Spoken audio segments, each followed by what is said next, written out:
Hello and welcome to Castle of Horror, the show dedicated to horror movies and awesomeness. This week, we have a look at the 1973 Spanish horror film, The Loreley's Grasp, directed by Armando de Osorio. This is episode 394. We are rocketing towards episode 400, which, as we speak right now, I actually can't remember what it is that we're supposed to be watching for number 400. I know it's important, I just can't remember what it is right now. All right, bear in mind, if you haven't seen today's movie, we're going to be talking about it from the perspective of people who have seen The Loreley's Grasp, or one of its many, many, many other titles, like When the Screaming Stops, and what was it? There's one called There's the grasp of the Loreley. There's claws of the Loreley. Yeah, When the Screaming Something Stops. else. There's The Swinging Monster. And but the movie we're talking about is the Spanish horror film by Armando de Osorio from 1973. So, okay. Anyway, spoilers ahead. From Denver, Colorado, I'm your host, Jason Henderson, publisher at Castle Bridge Media, home of the Castle of Horror anthology. With me from Austin is Tony Sabaggio, lead singer and bassist of the band Deserts of Mars and lead guitarist of the band Rise from Fire. Say hello, Tony. Howdy. Howdy. Also in Austin, Mr. Drew Edwards is the writer-creator of the long-running underground comic Halloween Man, which you can find at Global Comics. He is a Best Writer Ringo nominee, Austin Chronicle Best of Austin Award winner, and a member of the PEN America Fellowship. Say hello, Drew. Hello. Hello. And finally, also in Denver, color commentary from Julio Guzman of Guzman Immigration of Denver. Say hello. Hello. Hello. All right. Okay, The Loreley's Grasp, aka Las Garras de Loreley, aka Claws of the Loreley, aka The Swinging Monster, aka When the Screaming Stops, is about a series of horrific murders in a lovely little German town by the Rhine River, perpetrated by a deadly water spirit known as the Loreley. I shouldn't laugh when I say that because she's actually quite scary. The film was released in theaters in the U.S. Here it was called any number of those things, including The Swinging Monster. It came here in the U.S. in 1976, but it's in 1973. And when it was shown as When the Screaming Stops, this is something interesting. Before the murders, there was actually a flashing light, a sort of awooga, beware, blood coming this way, and then which was a terrible gimmick, but actually, honestly, in this one, probably you can use the warning. So this film is not all that critically well received, but Tony and I first saw this probably about 20 years ago at Weird Wednesdays, and there's something about it that just stuck with me. So I was like, well, we got to watch it.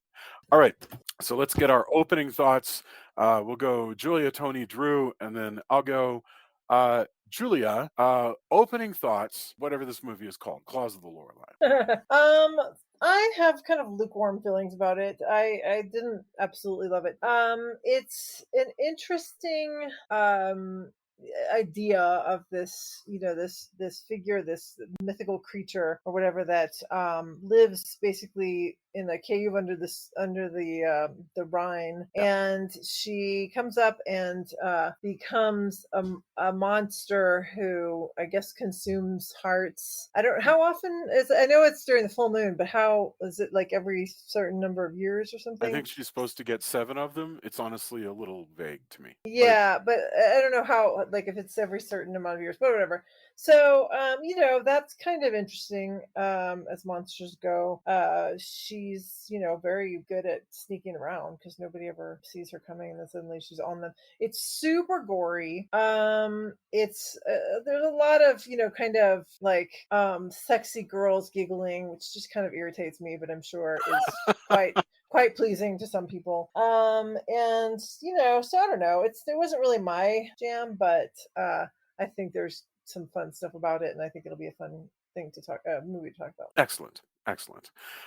Tony, you also you've kind of dug up when we probably saw this movie, but yeah, what are your thoughts? Yeah, I mean it's a great swinging movie. It's of a time. And I know we saw it at Weird Wednesday, and thanks to the Warped and Faded book, we can track when it showed, which was I'm pretty sure we saw the first screening, which was July 10th, 2002. How cool is it we have a book that we can go, hey, Jason, I saw this. Yes. Without having to Google and search through Weird Wednesday possible listings. 2002. So what is that? Just for my that's 21 21 years years ago. ago. Yeah. Yeah, Okay. or a little bit, further out. Or it showed again in 2004 in January, but I think we saw it because we were catching most of the, hey, let's go right and then go to Weird Wednesdays. Usually was kind of our Yeah, thing that that we were sounds right. doing at the time, and 2002 would have definitely been during that time. It's Yeah. probably got the most heart ripping of anything before Temple of Doom. Yeah. So Yes. that's also, and also some of the tightest pants, which we'll get into in of a time. So lots of bikini girls, and if you want, rugged dudes in tight pants, it's got that for you. So One or you know, two. Actually, one or two, yeah. I mean, not as Jason had a many. great line. He said, "It seems that they're experiencing a great man shortage in this." Yes. Because Germany. every time there's a group of women, they're like, "A man! Oh my goodness!" It's like, oh, I do not Yeah. have those here. Yeah, well, there's only so many, well-coiffed polyester pants monster hunters around. So Those pants. when they We show gotta talk about the fashions in this movie oh, absolutely. as one of our topics. Yeah. It's definitely a swinging movie. I think you could probably pair it up with any kind of sexy vampire movie like Shiver the Vampires, or that kind of, Absolutely. like, you would, anything in that area, you would do yourself, you'd be okay. Kind of, if you want to just throw that vibe up there Boy, yeah. and delve into it. Yeah, not a perfect movie, but it definitely is a swing in Euro trash horror movie that has all of the, and with a lot of gore, if that's what you're looking for. It's not a movie I revisit a lot, but hey, you can, like, Tubi is just ripping it. So That's true. That's a really good point. it's nice to, to look up. And we would have seen it, I think, as Grasp of the Lorelei. Although I think the print that we saw, I could be wrong. Lars would probably be able to tell me, but I think we saw it as When the Screaming Stops. I think that's entirely possible. I'm pretty certain that I also saw. Well, when I asked Lars, who's the as you mentioned, Lars, he's the programmer at Weird Wednesday, and now where at the At Independent. AFS, Austin Yeah. Film Society, he's, Okay, yeah, Austin Film Society doing programmer, awesome work there. but at the time he was with Alamo Drafthouse and Weird Wednesdays. Anyway, I think when I asked him, "Hey, what was that movie in the Rhineland with the monster and the girl across the water?" And he was like, "That's the Lorelei's Grasp." But he may have just been speaking off the top of his head. I'm pretty sure No, when we no. Well, watched it, that's what it's listed as. So we may have actually seen it as Lorelei's Grasp. God But only knows. oftentimes, when you saw a Weird Wednesday movie, just as kind of trivia for, again, I think the book is Warped and Faded is awesome. Like, sometimes you would get the canister would be labeled one way, and you'd get the print of another, or the titles, like, because of the nature of how they got all the prints. Absolutely. Sometimes there would be differences, but and again, I could be totally remembering wrong. We may have looked it up afterwards and gone, oh, it's sometimes called, this. Although I kept singing the Styx song Lorelei in my head for the whole Hmm. time.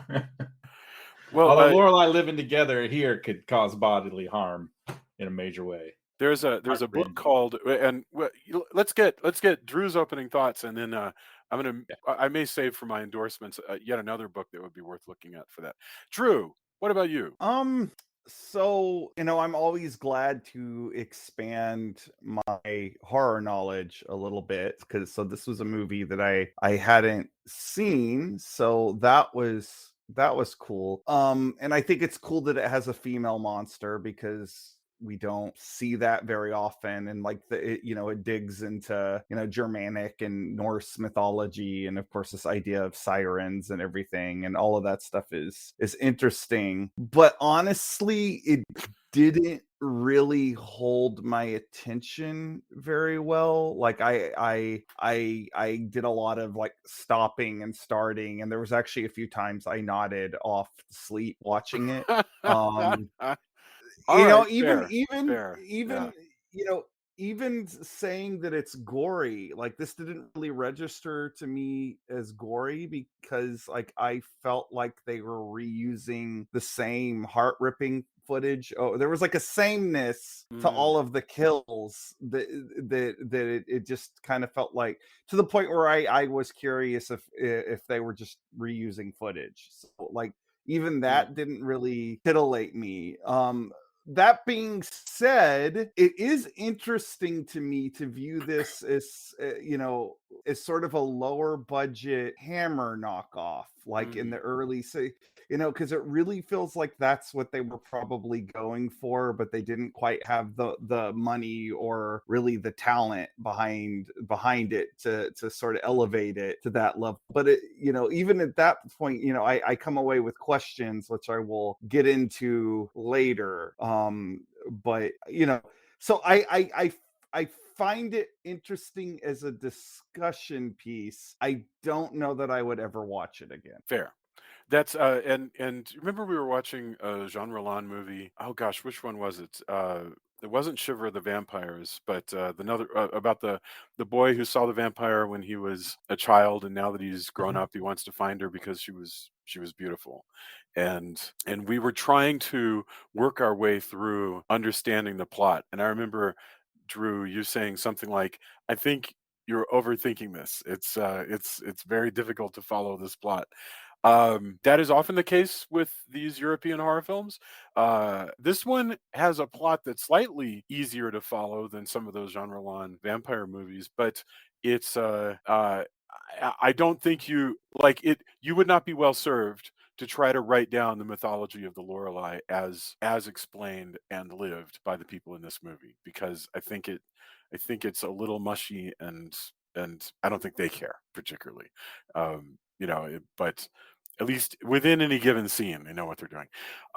Okay, my really quick opening thought. The reason that I wanted to watch this movie is I really love. Well, there are two things. First of all, I love the European style. I love the pants. I mean, all the gachamon pants that these guys wear are just it's really cool. The very beautiful ladies, that are in this movie, and I like the weird juxtaposition of all of that in this Eurotrash supernatural film up against sudden bouts of incredibly offensive gore. Drew, you said it does adopt a certain sameness after a while, but Jesus H. Christ! I mean, they're tearing up breasts, they're like tearing into chests, and like holy mackerel! I mean, it is really what's shocking to me is it seems like this sort of, I don't know, like extremely vaguely sexy but hammery kind of monster film, and then occasionally, and they're not spliced in. It looks the same, it's clearly part of the same production. It's just the movie has two different instincts warring against one another. So anyway, so let's get started with looking at with looking at the film. So first of all, the basic beginning is very much like Lust for a Vampire. So Lust for a Vampire, Drew, you're exactly right. In Lust for a Vampire, you have a guy, and that's like what was that, 1971? This guy takes a job watching over this girls' school. It's roughly the same story as Lust for a Vampire. And, the reason here, and I mean, this, man, what a perfect plot. A monster has been killing people in the little town, and so all the men folk are scared, and the women folk are like, we need to hire a hunter who is named Seergood, so that he's named after like a great hunter of legend, and he'll come and be our live-in hunter to keep the monster away from Except from he's the girls' school. terrible at his job. He really is. Yeah. Well, so let's talk about Seergood for a second. Tony Kimball I plays Seergood. I was cracking up when they introduced him as a young man, because this guy looks to me to be at earliest 40. Like, He's probably 40. I can figure that out. Let's see.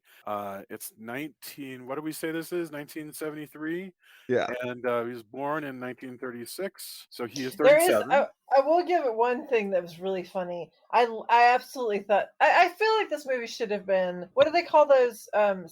Sex comedy, like sex. Is that what Well, they call sex them? Sex farces, comedies? sure. Sex Yeah, farce. sex comedies. Yeah, because there's some funny stuff like when he's looking at the house from the yard and all the women in their windows are flirting with him. That was hysterical. I thought that was really funny. No, So I there's a love the lot of whole that. Seargood plot, Well, all of it. Yeah. Yeah. well, with those pants, I joked. I was like, well, his main job is hunter, but his side job is plum smuggler. It is it is so fun.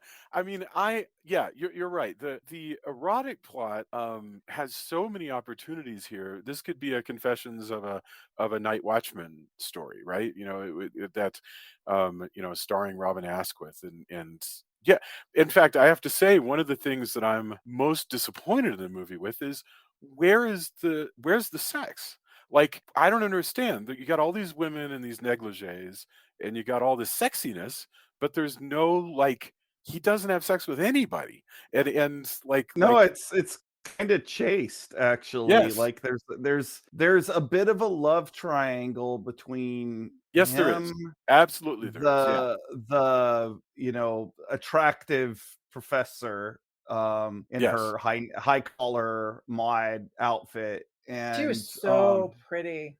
This yeah, So she pretty. that is really actress is. Sylvia Tortosa Yeah. Gorgeous woman. playing the young Professor Elke. And oh my gosh, she is like she's a cover girl. I mean, she's just extraordinarily beautiful. By the Yeah. way, Jason, according to IMDb, it originally was going to get an X rating, and then they lowered it to For an what? R. The So I don't even, violence? I mean, right? there's It must be no the violence. It must be the gore. It must be the violence. Because you're It's right. the got It's to be the violence is violence though, hardcore. because I mean, if especially if it starts in Europe, I mean, I guess well over here it would have X, but sex isn't going to Yeah, be, it was you here. It know, was the Motion Pictures gotcha, Association. Whatever. MPAA, Yeah, yeah, yeah, MPAA, like, oh no, sex is terrible, no. but here's some violence for you. Yeah, but you could still get you could still earn an X in the United States if you had heart ripping like this. I mean, Oh no, of course, that's so, like yeah. yeah. But I it is. I'm just saying it's odd to me that it's almost like it's a TV movie with some gore thrown in because the fact that he doesn't sleep with any of these women, you know, he has a rather flirtatious little sexy moment with the Lorelei as Drew Right. They described, you start know. making out, right? If I remember Yes. correctly, or they're about no, they're like in the farmhouse or whatever Yes. and get interrupted. But yeah, actually. Yeah, that's it. So I don't know. I'm just saying it's odd for 1973. I feel like if Jess Franco had made this movie, there would be at least one heterosexual sex scene thrown in, and maybe you would have seen more of the lesbians, and instead, There honestly, is yeah. there is But quite a few bare breasts though. are there? I guess there Yeah. are. First one, yeah. Hell, I mean, yeah, it's kind of fan disservice instead of fan service, but through the entire opening credits, the poor first victim of the Lorelei, Yes. we see her not only her exposed breast, but her ripped open Breast, chest. yeah, that's right. So And so that effect does not get reused. So we know that one is yeah. you know, somebody had to make all of these latex people Well, and you and open with the girl in the negligee, and hers is see-through negligee. It's a see-through, so it's not exactly nudity, but it's yes. I apologize. I don't want to belabor this point. I'm just saying that this movie could be sexier, but I'm more just shocked at the way the movie is actually put together. It feels in many ways like it could be a TV film. But all right. So yes, Seargood. The movie seems to think that Seargood is a great hunter. As Drew points out, Seargood doesn't actually accomplish a great deal in his role as as I mean, he hunter. hunts the monster as he flirts with her. Yes, yeah. So by a He does roundabout locate her way, cave. Yeah, he he does. does. He does locate her cave, and when he has the opportunity to stab her, he chooses not to. So there's that. Well, he does stab her eventually. He stabs her, but then, like when he really could have killed her, which is when she's in her person form in the cave, and yeah, then he's like, "No, I'm not gonna be your mate for life forever." Then he could have stabbed her, and he chooses not to at that moment. But yeah. I feel like you could use this plot of in many ways it's like a vampire story, and you've just swapped the genders around because you have you know, it would be very normal for there to be a vampire or a werewolf, and a woman is attracted to him, but she's also attracted to, you know, I don't know, some other important character that, you know, in this case, because you've swapped the genders around and it's the early 1970s, he has to be an action man. So the woman that he's attracted to in the everyday life is the person who, in theory, has hired him to kill this monster. But he's also, quote unquote, in love with the monster. I love this. I mean, it has that has the elements of, you know, I don't even know, of opera, basically. I mean, That's it's just the extremely eternal kind yeah. of Beauty and the Beast type of Yes. story. Right. That's right. Yeah. With, you know, to use the Disney characters, to have Gaston and the Beast. Yeah, yeah. The difficulty that I have is that for you know, Sigurd and the monster, he is said to be in love with her, but it's purely some kind of Spell kind of thing. psychic spell kind of love, Yeah. because he hasn't known her for very long, and she's like a pretty violent killer. she's, you know, Well, she really. he seems to be in pretty severe denial about that Mm, throughout the entire movie, even though it's pretty obvious that something's off about this girl. Like yeah. he finds her hanging, like lounging around in like a, you know, weird, you know, Jack Kirby designed bikini on the riverbank. Yes. And I don't know, like he's not you know, either he's just like very easily distracted by a pretty girl, or I you think know, he's maybe he's bewitched. I just think you're dumb. right. Yeah. And I have to say, when I went to Laura's and I said, "What was that movie?" I had forgotten everything about it. I couldn't remember. I couldn't remember the weird third act that just goes really bonkers. I couldn't remember the scientist. What I remembered was this girl running across the damp shores of the river. Somehow that to me was an extremely striking and memorable image. Yeah. And To yeah, Drew's point, there is also, you know, the part where she's like, goes in the river, doesn't come back out. yes, Yes, well, yes, women do that. That's I know. No, weird. he's like the Yes. guy. The other dude's like, you know what? You've kept her out here too long. I'll tend to her. And then he takes her into the river, and I'd be like, you're gonna drown her. And like go out. You know, yeah, exactly. It's not like, well, obviously there's a home under the water. No, right, he's drowning her. Clearly, he's drowning her. yeah, Yeah. but Yeah, like also the fact that her and her servant boy are constantly dressed like they're about to go to Ren Fair, even though yes. everybody else is dressed in like contemporary 70s clothing. Well, yeah, I think to me he just is like, oh yes, it's the village, you know. Not everybody can sport polyester like we do in the cities. right. Like sometimes you just have a woman and her manservant that dress like, you He know, must get people of the time. so annoyed that the women in the cave don't see him as a man, because when this guy shows up, they're like, a man, and it's like, Yes, what the hell am I? it is that is Top liver? the second moment in this film Yeah. when Sigurd shows up somewhere and all of the ladies go gaga for him, They're because like, a there's man. yeah, the first, let's talk about that for a minute. He goes to the girls' school, and all of the ladies of the school go bonkers. I mean, they're, you know, in true like 60s and 70s fashion. They're hanging out, playing with beach balls, and doing what you apparently do at a girls' school. No, And the if you were going to real girl scout school, they'd be having pillow fights. pillow Oh. fights. Yeah. See, that's what. Well, that's when they're not at the pool. It was a Oh, okay. Well, when they it's didn't when show that it's part.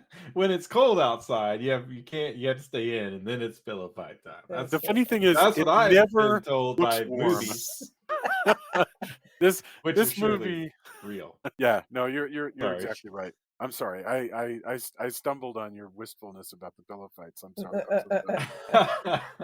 But it's so funny because yeah, it never looks warm, ever. These women are wearing these bikinis, hanging out at this green pool, throwing around, you know, because these movies are always shot on location somewhere, and it honestly, it does not look very comfortable. I'm sure it was quite cold, but you know, they're meant to Well, be sunbathing and stuff. also, it's not just that they're like, oh, a man. At first, they go, oh, I hear there's this guy. He probably isn't that attractive, but let's go get dressed up anyway, because you never know. You never know. Because men are coming, that's a big deal. And Yeah. we should The all school be one. so lucky that a man would visit the school and then, our mansion, and then they don't even kind of first believe, like, what?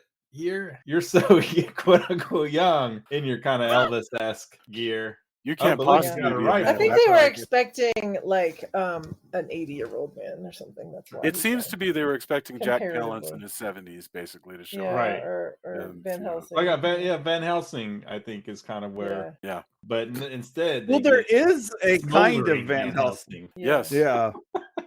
Yeah. Drew, go ahead and tell us about that professor is called Professor Von Lander, played by Angel Menendez. Yes. Can you make Yeah. head or tail out So, of his science? well, he's studying the Lorelei, and he's somehow going. He's attached it that it is scientifically possible because of chameleons for some reason, and uh, he shows our young-ish hunter he has like a severed siren hand, which he puts some sort of radiation on, and it turns into like a reptilian hand. Yeah, that was super weird. Yeah. What this has to do with anything other than having a guy that can spout exposition, I don't know, because like you could literally take this character out of the movie and the movie would essentially be the same. Like Well, he especially doesn't really because add it. you even it even makes Lorelai worse because She has to go kill him. she has to go kill him, She kills and him in a pretty terrible way too, because No, she kills they everybody. drop ugh, acid all over his Yeah. face. Jesus Christ, yeah, Horrific. no, That it was really gross. it's really rough, yeah. So it is a strange choice. I often, when an academic will study movies like this, they'll go out of their way to try to suggest what these things symbolize. Like, why is this nice character being killed by the love interest? What are we meant to make of it? But as just a guy who's watched a lot of these movies, I can say that I honestly am not sure that they're actually thinking this stuff through. Well, I this really, movie has like it likes the old. There's a lot of stuff that they've cribbed from Hammer, but also yeah, because they're cribbing from Hammer, they are also taking stuff from Universal. And this movie has this affection for that because, like, outside of like the old scientist who knows the lore of the monster, there's angry villagers, like when yes. we see the Lorelei, observing the funerals of her victims. She's in this gothic Oh my gosh, it's so horse-drawn beautiful, funeral right? card.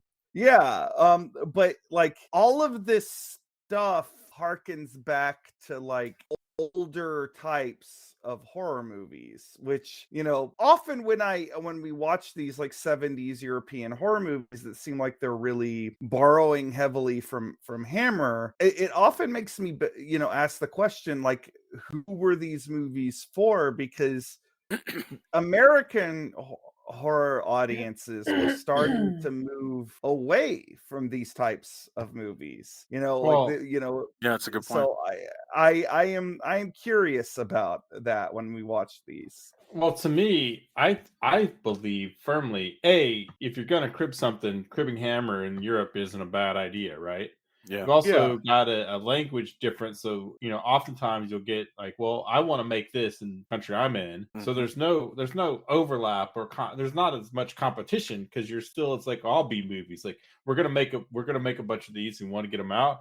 Hey, we're gonna have how can you lose with all the horror elements of like hot women, hot guys, and a monster? I mean, that's Yeah. B movie. Like we've gone through that, whether they're driving jalopies, are there, swinging at a mansion, all Yes. that's established. And also, granted, yeah, maybe that things had cooled for Hammer in the States, but we're getting this movie 3 years later, right? If I'm like, Yeah, so when you think of, America like, would have gotten this 76, in 76. but it would have been at So, the drive-in. So right. that's the other thing is that drive-in movies continue to be, schlocky, honestly, I mean, and, there's more room for just, a to, movie that paints with bright colors. Go ahead. Yeah, to me, the answer is always like, who is it for? Who is it? It's exactly who it's. I mean, Yeah. it makes no bones about who it's for. In the same way that a lot of B movies, atomic age B movies. Mm, I mean, let's be real. Like, hey, we're gonna go to the drive-in, and there's gonna be a monster and some women in bikinis, yeah. or the whatever the standard of the time. As much as you can get away with, and teens are gonna, people are gonna come see this thing. Yeah. So I think this is an interesting separation though, because we're kind of being, coy. I mean, it's kind of tongue in cheek, but like they are trying to pull in something that's interesting about this movie's trying to pull in also ancient Yeah. legends from bygone era, and kind of tie it into this, which I think is kind of cool, Yeah. right? Like, I'm gonna make this heart-rending movie with this gory monster and lots of swinging 70s, but I'm also going to take a tale and tie it in with that. That's kind of cool, regardless of the actual, like, when you get to it in the execution, whether you dig on it or not. They are trying to do something different than maybe even some atomic age movies that we actually like, right? Well, and this in particular is Amando de Osorio, who made all those Tomb of the Blind Dead movies, and I haven't seen one of those in a super long time, but I have seen Yeah. Malenka the vampire's niece, also known as Fangs of the Living Dead. That one, he likes to make slightly sexy but not overly explicit monster vampire. Drew's right, like very universally kind of movies that only for the 70s era. And so he had his thing for a while there. Well, and I um like the Blind Dead movies like quite a bit. Like I would say I like them more than I enjoyed this, but sure. I do like elements of it. Like the more classic horror stuff is the more appealing part of this to me. Hmm. Like this in many ways is a very classical, like, sort of rubber suit monster movie. But I guess the things that make it stand out, and the reason why it was probably playing at Weird Wednesday, and the Yeah. reason that it is we're discussing it now, like 50 odd years later, Yeah. is the fact that they're drawing from this Germanic mythology, and that stuff is, like, this could have very easily be a werewolf movie. It Hmm. functions a lot like a werewolf movie. Boy, that's well said. Yes. Yes. But they chose to make the monster a bit different. And I do appreciate that, even if I don't love the movie Right. 100%. Yeah. Oh, totally. I gotta say, I would love it more. We should talk about the monsters, the gore a little bit. Just, well, I mean, I know we've already hit on it, but I would actually love the movie more if we did away with that, because since it has this kind of TV movie sensibility of a lot of teasing but no sex scenes, I would be perfectly happy if we had no gore scenes as well. I mean, it just feels weirdly lopsided in that I way. didn't find, like, I guess I'm weird. Like, didn't find this movie to be particularly gory, except for, like, the only thing that I thought was that I felt particularly shocked by was the aftermath, when we see the corpse of Professor Van Oh, the Ledden, and professor. his face is and completely eaten up by the acid. Like, all Yes. the heart ripping stuff, and again, maybe it just was the sameness of it, Sure. but, like, when I think of gory, I guess I think of something more like I mean, your mileage may vary, but something more like Reanimator, or like Herschel Gordon Lewis Yeah. movie. Like, I don't know. I'm not Well, saying that it's like bloodless, but I would say go ahead. flesh ripping to me is one of those things that distinguishes really memorable gore, almost to the point of it's hard to watch.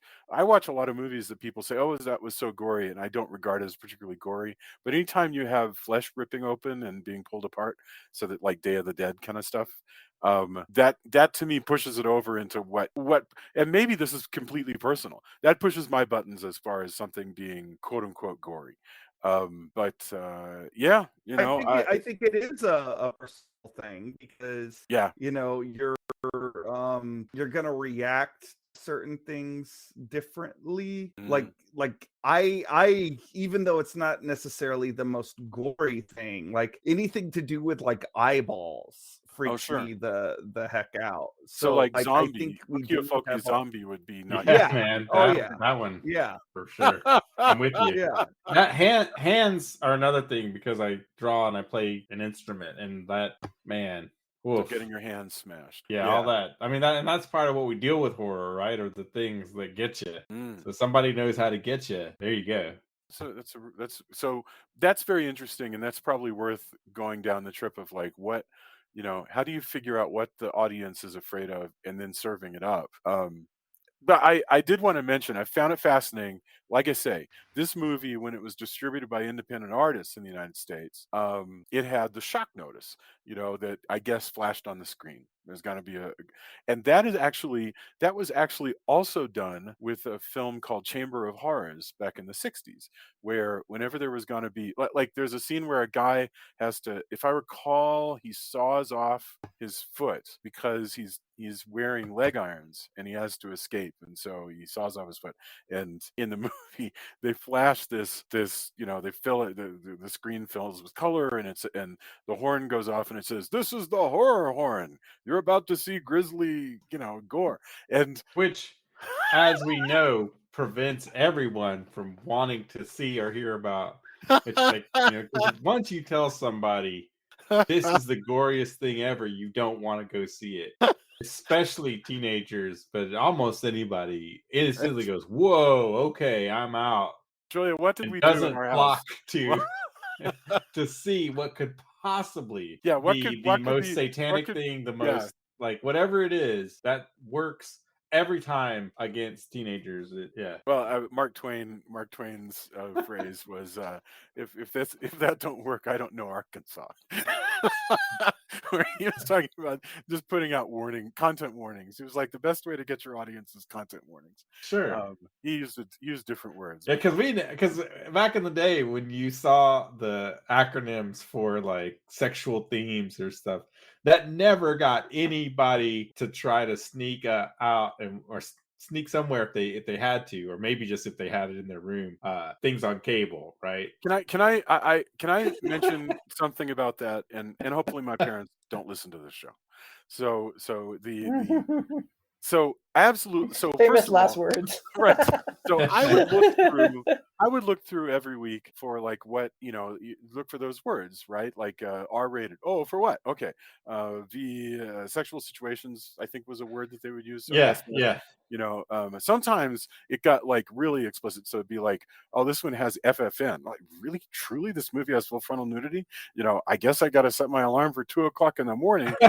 Exactly. Well, but that was there to prevent. Like, I don't know how that. Right. Surely no one else. That was your singular experience. That was just not Jason.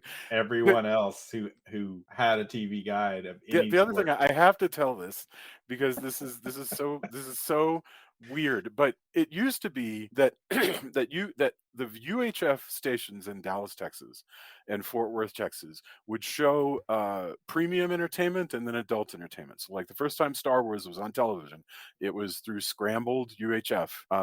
After it was like at 7:30 in the evening, everything became scrambled, and then you paid, and they would unscramble it for you. But if you experimented enough, you could figure out how to like move the VHF like 3 over and the UHF several over and do a whole bunch of like work. And eventually you might be able to descramble the image enough to watch the movie. So then they got smart and they recognized, oh, there's people trying to watch Brooke Does Dallas without paying for it. So we're going to start also piping in music to cover up the adult entertainment sounds that would play with these movies. And so now you've got like what was called Picasso porn, which is like this unscrambled, like, you'd see, oh, I think that's a breast, but it's really just Jesus. static. It's just so desperate. So what is We this called Brooke- that Servo Vision, by the way. Was there actually a Brooke Does Dallas? Or are you talking about Debbie Does Dallas?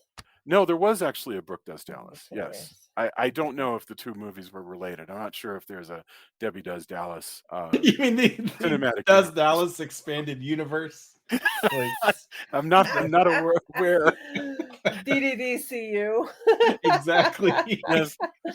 That's hilarious. So You'll understand that this is tangentially related to the Does Dallas expanded universe.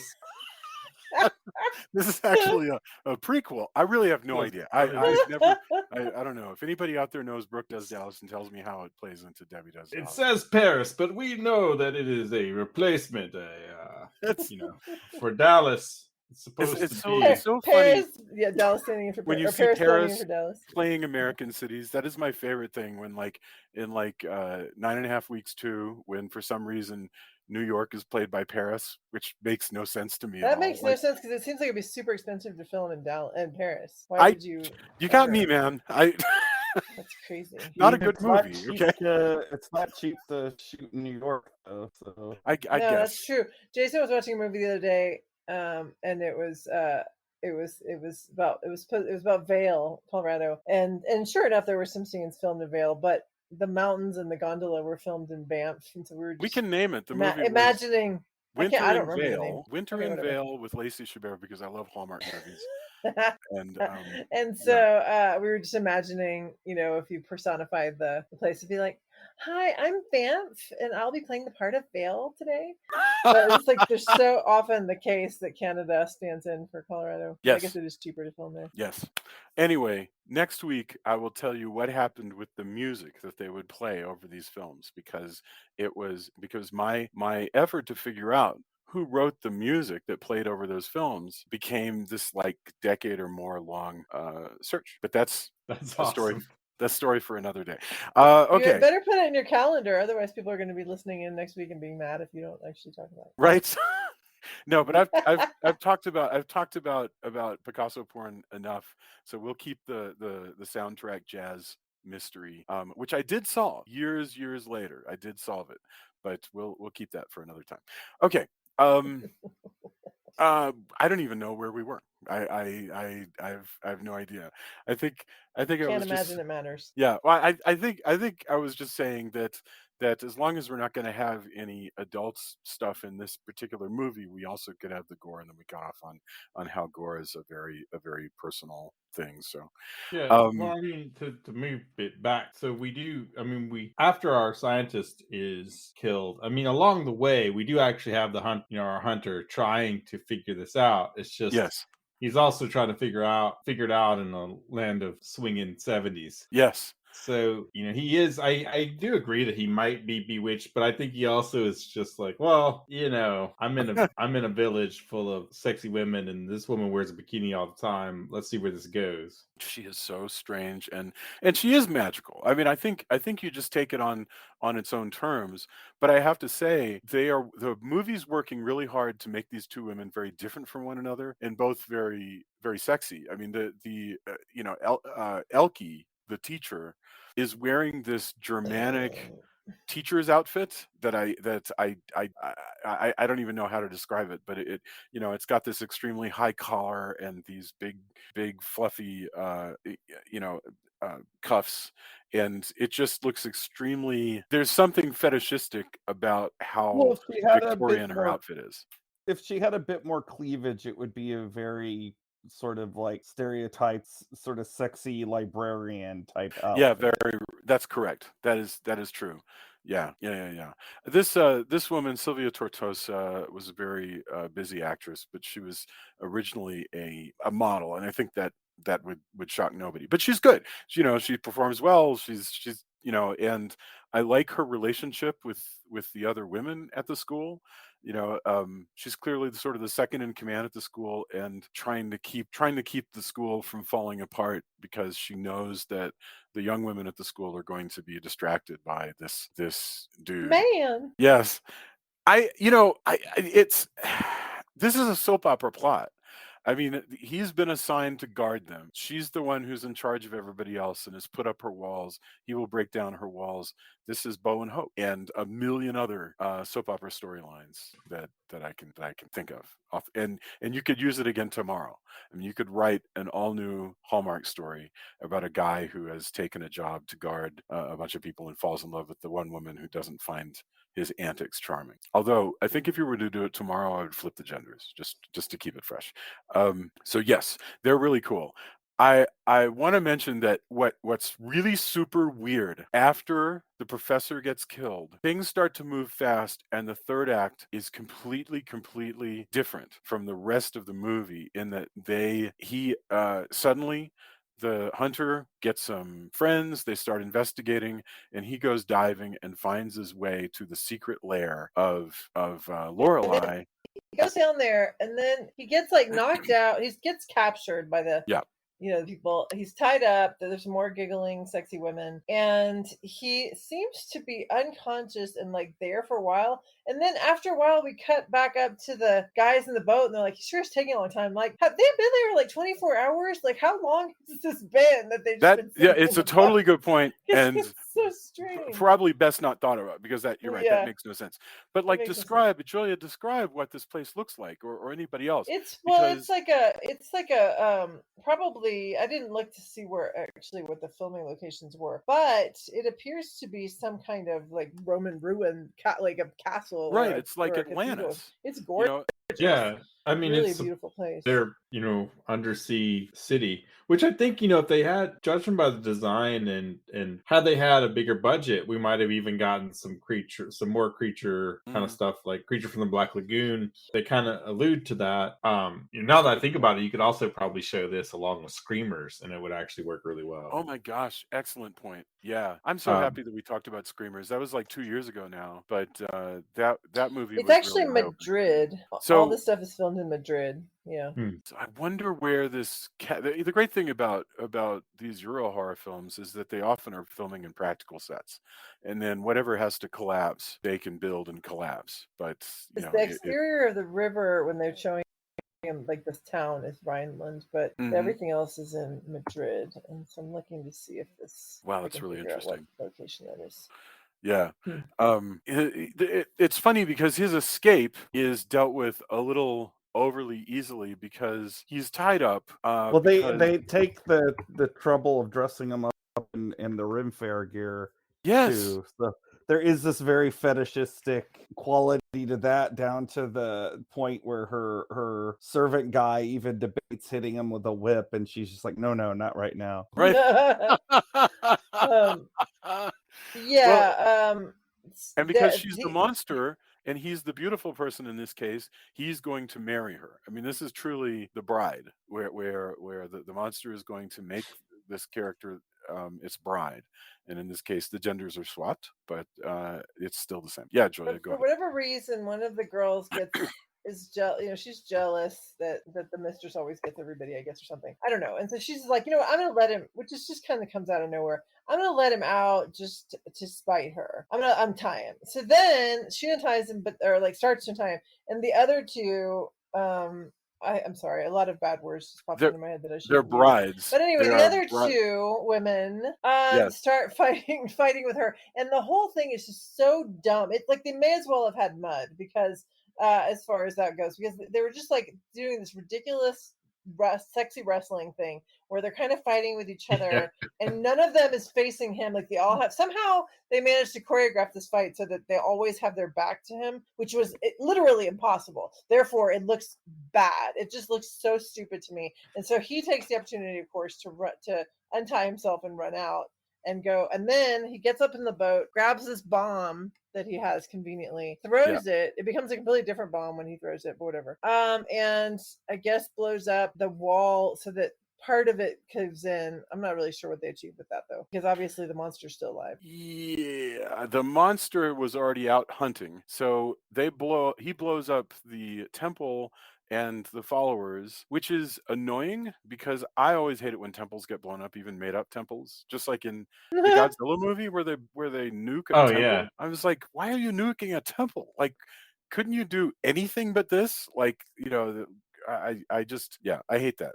I hate it when you Mm. blow up, and it's imaginary history, but I still don't want to destroy imaginary history. Well, also, like, okay, yes, heart eating, but these sirens down here, like, they've been imprisoned down there to guard this treasure by their god. So Yes, ultimately, it's a good it point. isn't really their fault. I mean, the movie doesn't get into the morality of this one way or the, it's not remotely interested in that, but when she's talking about how they were tasked to guard Wotan's treasure, it occurred to me that, again, because I'm thinking of this through the lens of a werewolf movie, is that these sirens are essentially cursed. Mm. Like, this is not an existence that they asked for. So and when she says, like, well, I'm just living according to my nature, she's not entirely wrong. So,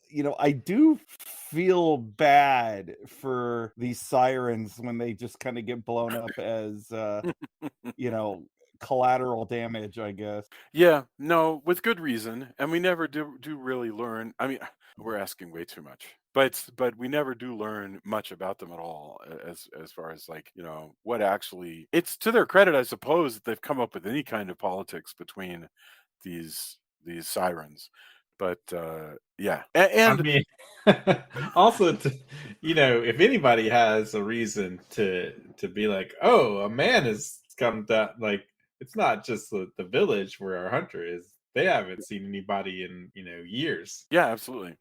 I mean, You I know know, that's not how it really Yeah, but works. except for the poor manservant guy who's like, "What am I, chopped liver?" Because Oh, yeah, yeah, well, he's no, there. you're right. there's a long history of that kind of.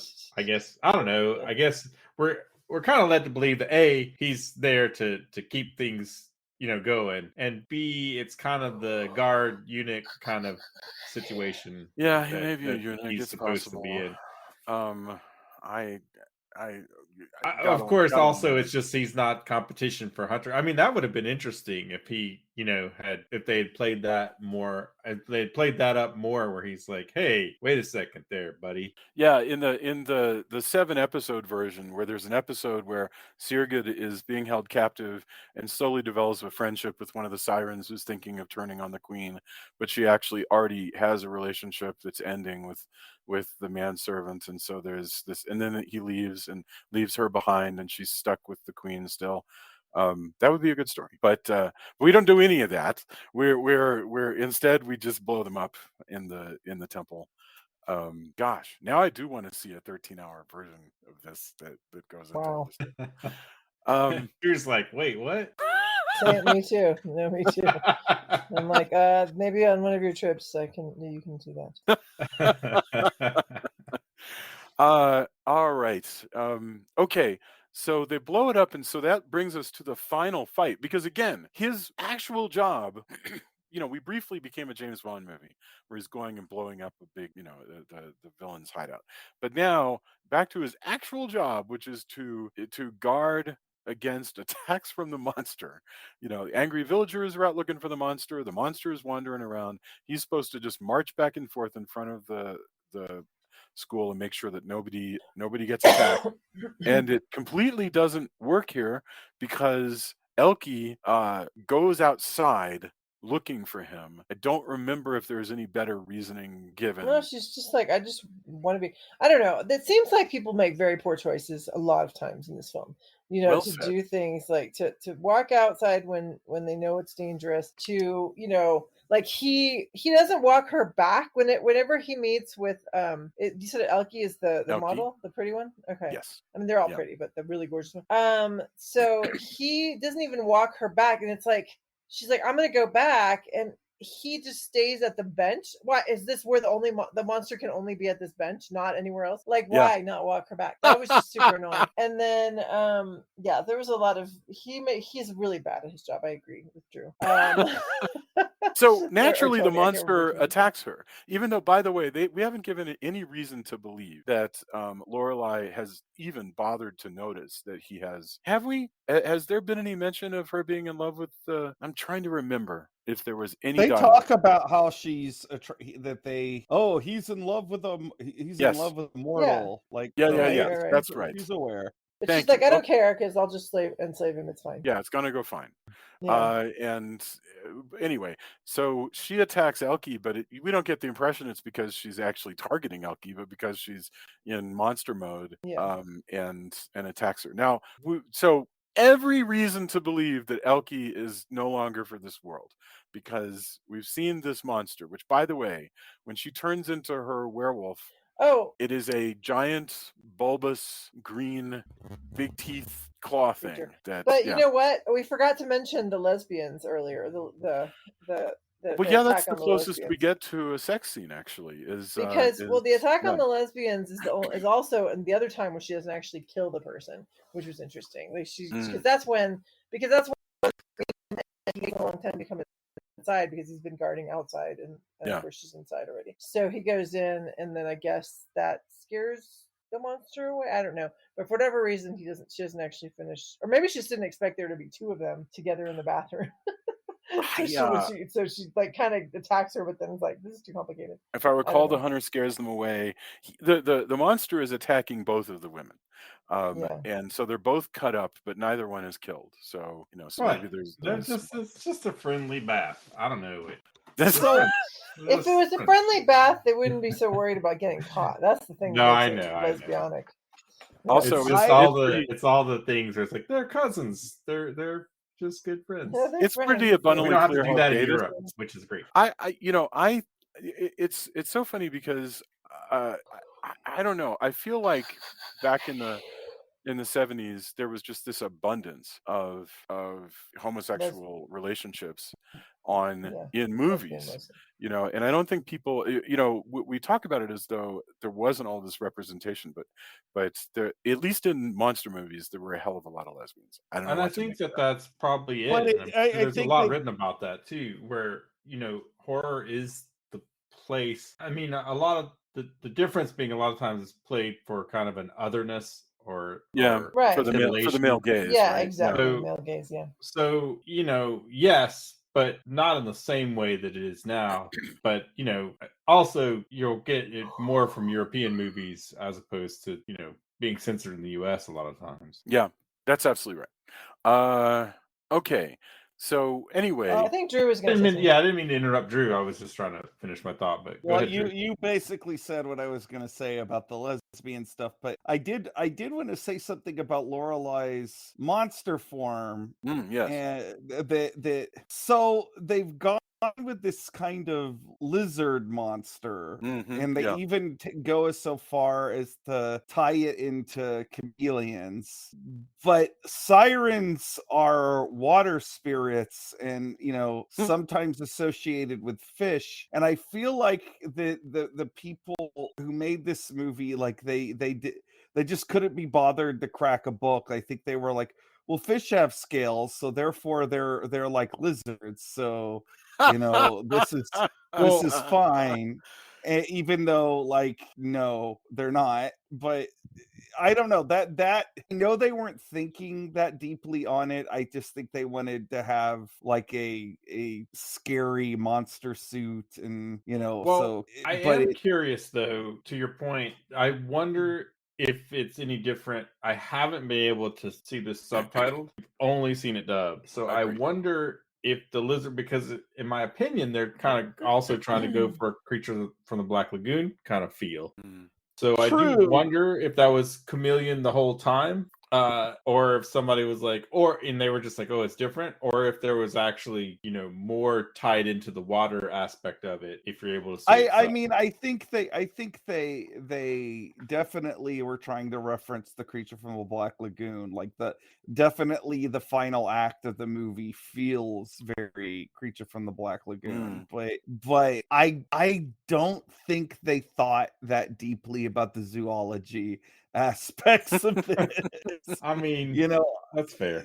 I like, maybe in one of the cuts there's something, but like, I don't know. Like, and it's I don't want to seem hypercritical of something because it is a B movie. It's not it's not like a hard science fiction sort of thing, but like it is someone that does dabble into this kind of thing. Like it stood out to me. I was like, well, fish and lizards are, yes, they both have scales, but they're not remotely the same kind of thing.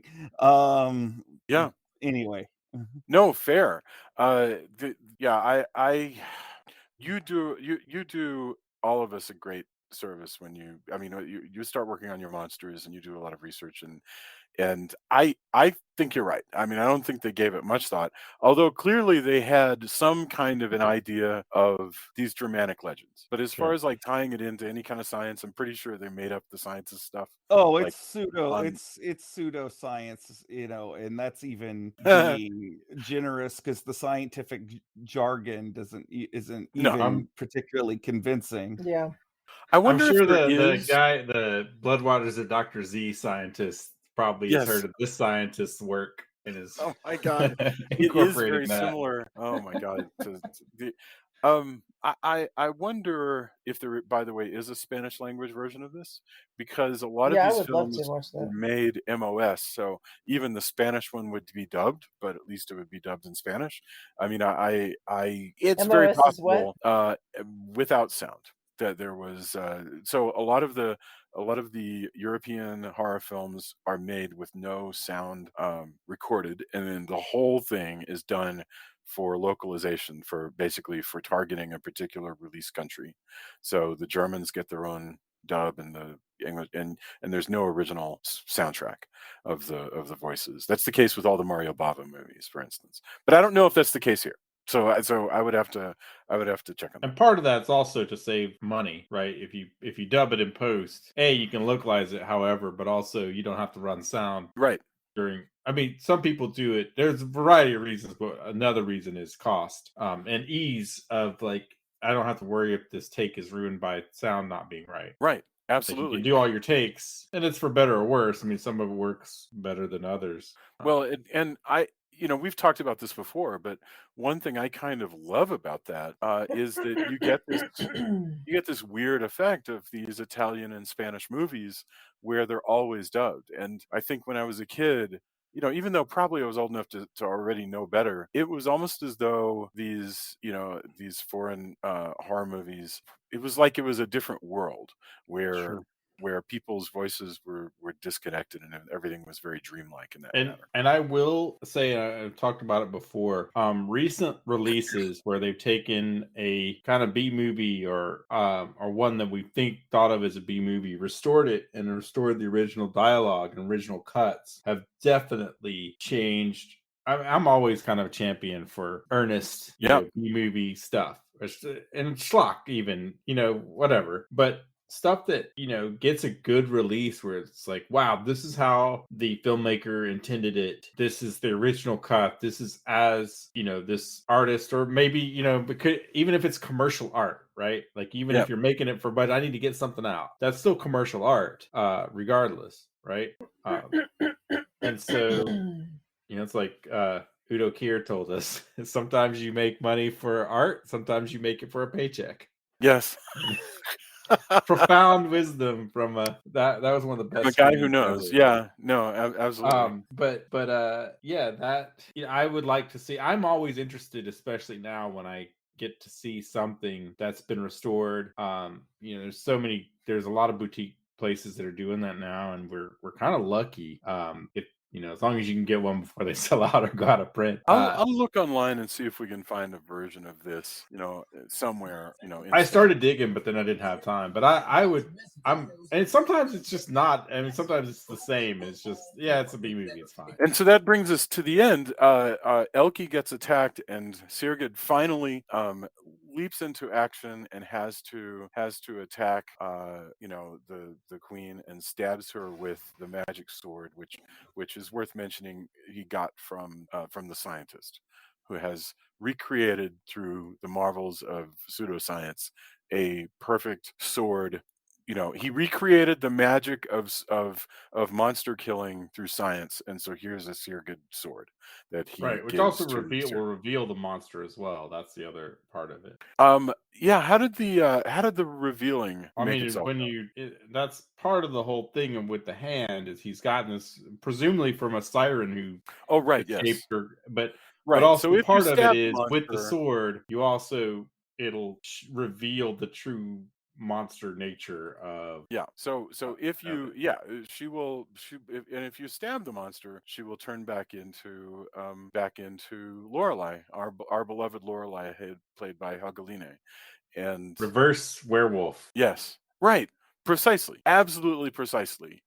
And they Totally spend different than reverse vampires. It's meme. Anyway. they stumble out to the side of the river, and she finally dies, but Lorelei says, we will be I will wait for you in the other life, which is honestly beautiful and pretty cool. That she's, so they have this tender moment, but she's gone. Yes. Go ahead, Joy. I thought somebody was going to. So No, yeah, I have nothing. and after Lorelei is dead, and we see her spirit riding off on a horse, which is yet another like Yeah, better I just image. hated that. I hated that Oh yeah, part. I just thought it was so silly that she's just been killed by this guy and she's going, I'll wait for you, or what is it?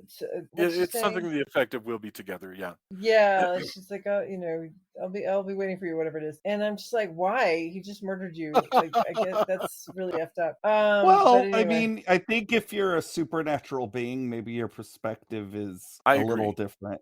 Yeah, Drew's got it. That's exactly right. At the time, I think I'd seen the second. So the horse thing I thought was cool because it reminded me of a perhaps better done version of that with Nosferatu the vampire, Mm, with the, yeah, ending the horse and everything like that, with so riding that's off. that's an So excellent example. I remembered that scene being fairly striking when we saw it at the draft house. And maybe also it could have even been a jump cut because not all the reels were always nice. But I can't remember if that's actually what happened. But I Well, remember there's two going bits of riding it. home and thinking about that. I don't know. For some reason it just worked. All right, there's Or an at least was element. striking, I guess, is more The, to the the first really striking part of the horseback thing is when she is shown riding along in regular film, and so she's sort of obscured by trees, and she has this big crimson cape that is flowing behind her. That's pretty cool. That's really, really striking. Then you have this negative film thing, which is never that interesting in effect, but whatever, and she says, we'll be together soon. So off she goes. Her spirit goes away, um, and then here comes Elkie, and they live happily ever after. Which is, Yeah, you think? yeah, sure, why not? I'm not so sure. I'm not so sure. I think they hook up for a month or two, and then she realizes that he's kind of a loser and dumps him. That's That is that's my head entirely canon. possible. Yeah, you could write that piece. That's it is entirely possible. So yes. Uh, all right. So that is the end of Claws of the Lorelei, or the Lorelei's Grasp. So I want to get. Well, first of all, is there anything we haven't touched on that we should have touched on? And if not, we can just do our final thoughts. It's totally fine. Okay, so we'll do final thoughts. I think we started with Julia. Julia, have we given adequate attention to the Lorelei's I, Grasp? I'd say more than adequate. Anyway, no, I think, like I say, I think there was some good looking parts, some funny parts, some interesting parts. But it's not. Yeah, I mean, I think we've kind of beat the dead horse to death, or Okay. whatever the expression is. About the fact that it's not my favorite, it's not Drew's favorite. We're good, but it's I'm all right. so I'm Um, so sorry, okay. because this is one that I dragged to you That's guys, where okay. it's We like, all we have all brought films that the other people, that at least one or two of us was like, no thanks. where Jason's just like, "Oh, you gotta see this, one of my favorites." It's still one of my favorites, but, okay. Good. Tony, what about you?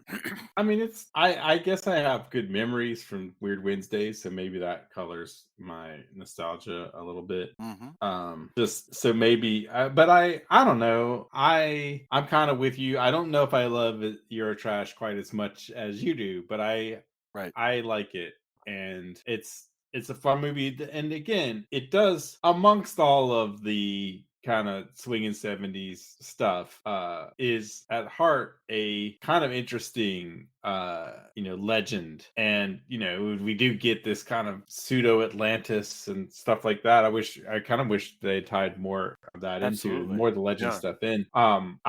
I kind of dig on that, and like I said, maybe it's partially nostalgia, but I think that there's cool stuff in here that's worth checking out at least once, Mm. just because it's in the gratuitous parts of it. There's still some cool things, and depending on how you think about it, lots of attractive women being cool in 70s. Yeah. I don't know, it works for me, but it's not a movie I feel like revisiting a ton of times. I do wish I would love to see uncut subtitled version just to check out what that's like. Absolutely. If it exists. Again, I have no Yeah, idea. I don't But know. I mean, well, seems there's like a new somewhere that, I mean, Blu-ray. it showed in Europe at some point, right? Like, so Sure, so you can somewhere see a there's Spanish version. And so we got to see if that, there's a new Blu-ray that maybe, well, I mean, there is a Blu-ray that may have a Spanish version. So we'll check on that. Cool. Yeah. Drew, what about you? I'm glad I watched it. I don't love it. So I don't know that I would ever rewatch it, but I enjoyed talking about it, and I appreciate your appreciation for it, Jason. So, Yeah. there's always Well, thank you. something to take away from a discussion like this. So, I I'm glad to spend time with y'all talking about, whatever movie we're inevitably talking about. That is so great. I have definite fetishiness about Eurotrash, and like there are certain topics that I'll just watch any movie no matter how obscure, and and so I'll get into like whatever the tiny deviations of that film are. So the Eurotrash, beach movies, that like I'm always going to be like that. This movie will pair well also with La Residencia, which is a another Spanish film called in the United States, I think it was The House That Screamed, which is about a killer on the loose at an all girls college. And yeah, and Tony and I watched that one during COVID, and it was great, and it has some shocks. So this would go well with that. So I would put these two together. When the Screaming Stops and The House That Screamed. Actually, I would do it in the other order just so the titles match. And and we said screamers, so just anything yeah, screamy. There Screamers, The you House go. That Screamed, and When the Screaming Stops.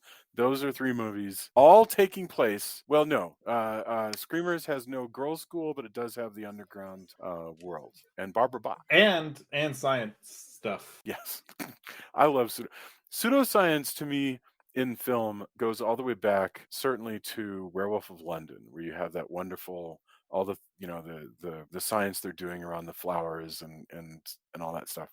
I love it. It makes me happy. It just means that in the movies, the world works according to different rules in physics and science and everything than ours, which is just as well because they're dreams. All right, that's it. Let's get to. Oh, by the way, you can see this movie on Tubi. So if you want to catch the Lorelai's Grasp, Tubi is where it's at. Let's get our endorsements. Whatever you have been reading or watching or want to fill people in on that's happening. We'll start with Julia. Julia, I know that Casa Bonita is not open yet, so we aren't yet able to endorse that. But I know that we That's will the moment that May. it opens.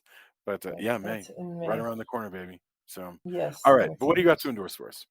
So we really, I shouldn't speak for you. I really enjoyed Knock at the Cabin, which Mhm. is new in theaters. I thought it was really good. It was very suspenseful. It was very emotional in a lot of spots. Great acting, great performances. So yeah, I think it's a really good picture. I don't know if I don't know if that's. I haven't read any reviews. So I don't know if that's a universal or like rather a popular thought or not. It gets But I pretty really well enjoyed it. received. It took the weekend, so it knocked Avatar to number two. So that's a big deal. So yeah, I So, really liked it. Also, I know you're going to talk about Monster Movie Happy Hour, so I will let you have that. But I do want okay, to also endorse them. of course, indeed. All right. Tony, what about you? So the things we've been watching, first the mockumentary Kunk on Earth, which just has me laughing and crying and kind of being sad for the academics involved, but also it's part of it. Not to talk, not to reveal too much, but it's basically if a not so bright person. It's kind of I say it's kind of Ali G meets Connections would be the Mhm. elevator pitch, and Ray and I are really enjoying that. There's a lot of really clever writing in the way that they make our resident not so bright person, like the things that they've written for her to say in her presenter role is there's really choice stuff. So I've been enjoying that. I've also really been enjoying Poker Face, We love which Poker Face. oh, We're it's so really good. enjoying it. Yeah. So good. There's so many little bits that I really enjoy from just the hey, we're gonna go with the titles even fit. I can't say enough good things about that show. And then still trying to reconcile everything to get back in the studio for Deserts of Mars. And I don't know if any of our listeners are in Austin, but if you are, on the 23rd, I'll talk more about it, but I'm planning a birthday show for my half century birthday show with Deserts of Mars. That sounds wonderful. So I'm doing that, but those have been my main things. And enjoying, like most people, enjoying Last of Us as well. So Fantastic. Thank you very much.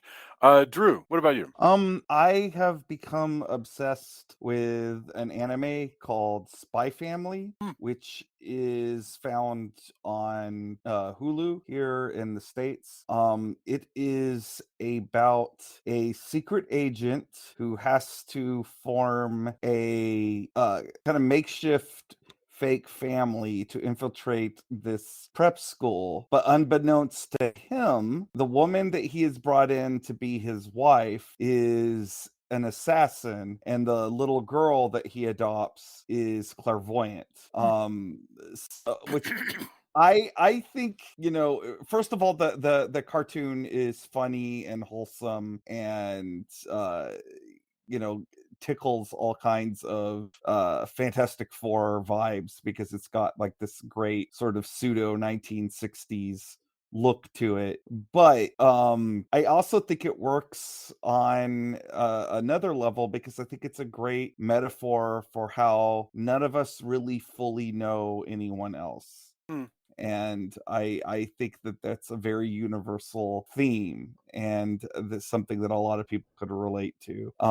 So yeah, I just love it. I've been devouring it. I'm almost done with it. So I'll be sad when I'm finally hit the last episode, because I'll just wish there was more of it. the manga's good as well, by the way. I've heard that. I'll probably, once I'm done with the cartoon, I'll probably go back and check out the manga. Yeah, unfortunately I need to. It's one I've been meaning to catch up on because I've heard nothing but good things. But hearing you dig it as well, I just need to do that, because all of my anime watching lately has just been like old stuff, like Legend of Galactic Heroes and stuff. So Mhm. I need to pick back up some newer things just to catch up. So that's cool. Well, That's a good I think recommendation. this would be a good place to start, because it's easily accessible, because it's on Hulu, but also it's just fun. Like, it's just a fun show. And I love being able to recommend, because not everybody's gonna watch, not everybody will read manga or watch anime. And I really like the fact that you're like, hey, if you like Fantastic Four, you might dig on this. Like I love to introduce that. When I used to do my column, I was like, well, if you like Conan, you might like Berserk. Right. And really, because to me it's comics, and good comics are good comic, good cartoons are good cartoons, good animation's good animation, regardless of where it's from. Stuff from Japan, especially when we were growing up, we've talked about it at length, right? Where Star Blazers, as we knew it, felt Yeah. different. It just was different from what we were getting from Filmation and Hanna-Barbera, and by nature different different stuff coming from all over the world feels different and can be exotic. But I think the universal part of it, though, is good stuff is good. and we should be able to enjoy that. So that's an awesome recommendation. I need to catch up on it. So that's cool. Thank you. Very cool. I should mention, by the way, that Tubi, I just never get tired of Tubi. Tubi is one of those things where you can even amuse yourself just clicking around and choosing movies that you hope to watch someday because there isn't enough time in the world to watch all the movies. Like I just now noticed that they've got House of Psychotic Women under the original name Blue Eyes of the Broken Doll. That's awesome. And I haven't played it to see if it's in Spanish or not, but that's pretty cool. Ooh, that's cool. Yeah, it's so Tubi's to die for. I think it's really awesome. Let's see. Two recommendations. Monsters Monsters and Drinks on Twitter, Monster Movie Happy Hour. Today I was at Julia's office doing we were doing some work. We were installing light fixtures and in fact, I gave a gentle tug to one of them and literally just pulled it out of the ceiling, like plaster falling all over me and I'm thinking he doesn't. His definition of gentle tug and mine are a bit different. it just a gentle tug, just like I I do not grabbed think it. that term means what you think it means. Mhm. Anyway, it came out of the ceiling, but that helped us uninstall that one, and so then we were able to like install the new one with. It still took a really long time. It doesn't I matter like that. anyway. I like the light demolition. Also, it counts as uninstall, which is nice. So, but through all of this, my phone was laying there on the tabletop, and we were listening to Monster Movie Happy Hour, talking about the movie Moontrap, which I have not seen, but I have to check out. But But you should they listen called to us it. out. Yeah, they're like, hey, Yeah, we want to know what you think. what you think of this movie, but also they wanted to talk philosophically about what we think about B movies, about Yeah. movies that are intended to basically just occupy a functional place, just something to watch, and it's something that deserves its own conversation. But it was a very interesting question anyway, raised by Mary Chalman, and you should listen to Monster Movie Happy Hour this week and start thinking yourself on that, and hopefully we'll get together with them soon and whatever movie we're watching, I would really like to have some meditation on, what is the purpose of a movie that's not as good as another movie that you could watch? Given our finite lives and the fact that we could at any given time, we could surround ourselves and only take in the best of everything. Why do we not do that? And is there any actual reason to not do that? Yeah, I think I the have answer is lots of yes, thoughts. but I have I lots you of know, thoughts. Because sometimes you just want to go to Whataburger. Exactly. Yeah. Well, I think I've spent a lot of time on this over the course of our time period doing yes. this show, talking about. I mean, even this episode talking about Yeah, you that. did. We Like, talked about B movies this episode. Yeah. I feel, I have a lot to say, and I probably said it all over the Yeah. course of our Well, yeah, we'll existence come here. back and summarize the thoughts. But yes, definitely value. We will have this as a topic. But I wanted to draw people's attention to the question so they can be thinking about it. And if you and we will do a I team mean, I up. think that would make it just a good panel discussion, like not even tied to a movie. I agree.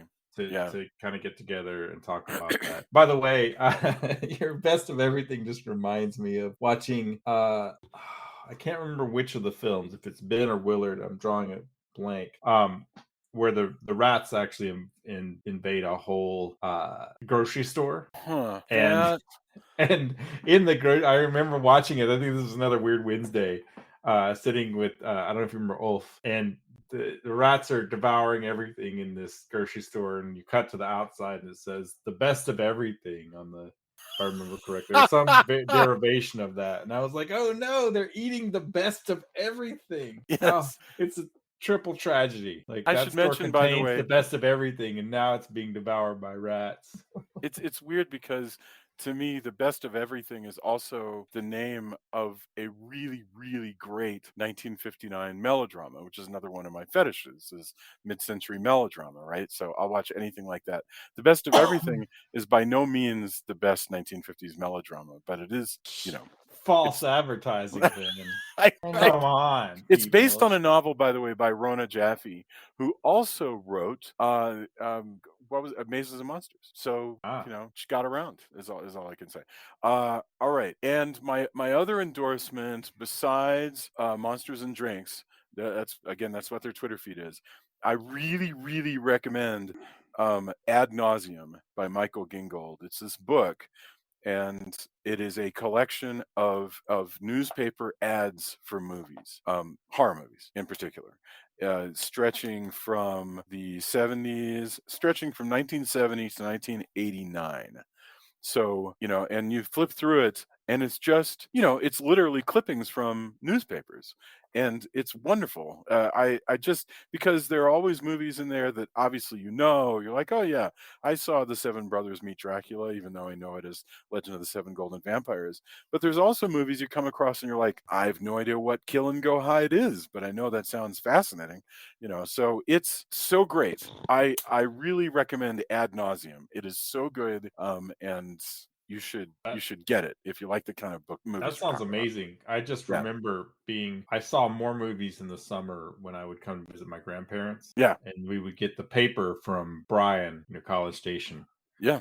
And I just wanted to go see movies all the time, and all those ads, Yes. seeing what was out this Thursday, when the ads changed, what was leaving, I wish I could have seen that. Now it's this new thing, but all of that brings back a certain Oh, movie absolutely. nostalgia for me in the newspaper, especially or when we would get when I lived in Mississippi, the closest theater was Macomb, and sometimes we get the Macomb paper and I would see what's showing and just go, I wish it wasn't 45 minutes away to see a movie. But yeah, that sounds fantastic. That there's a certain place that hits me that makes Yes. me need that book. Yes, it's hard to articulate. And again, we don't have enough hours in the day to hunt down all of the films that you will see an ad for and go, "How have I not seen that?" And you add it to your list. And how have I not seen that?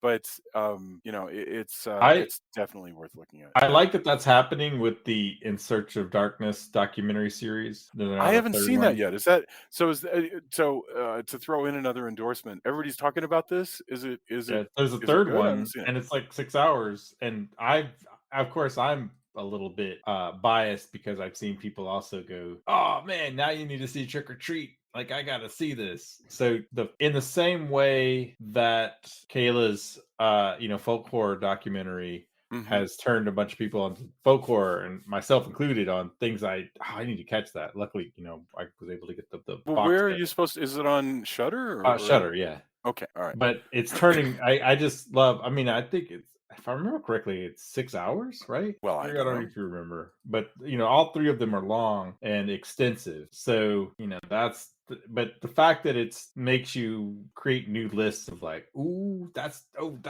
sounds like up my alley. I think that's fantastic. Well, it looks like In Search of Darkness 1 was 264 minutes, and, then there's 2 and 3, so I guess that's something that I gotta do.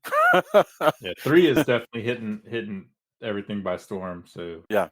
kudos to making good docs that turn people on to horror from all over. That's amazing. I'm always Absolutely. down for that. Cool.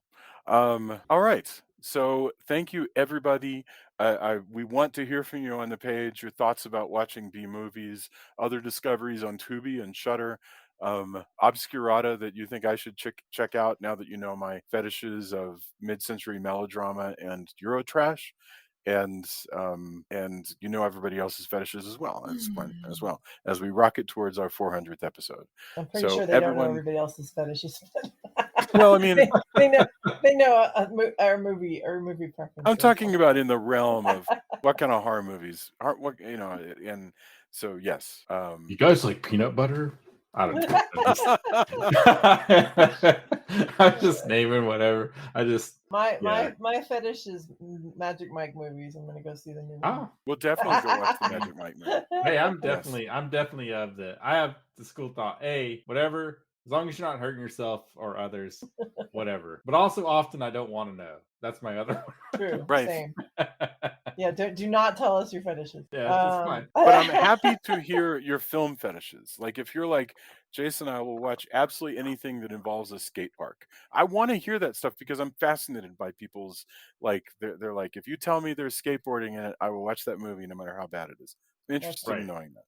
you know. Cool. So But for me, it's not. palm trees. I'll you know. watch any skateboarding movie covered in jelly. Mhm. It's not. We want to hear the first part. Right. You can No you can stuff. No you can stuff. sub vocalize the second part Yeah, without yeah. sharing Whispered in your into a head. jar or something. I Yeah, don't know. All right.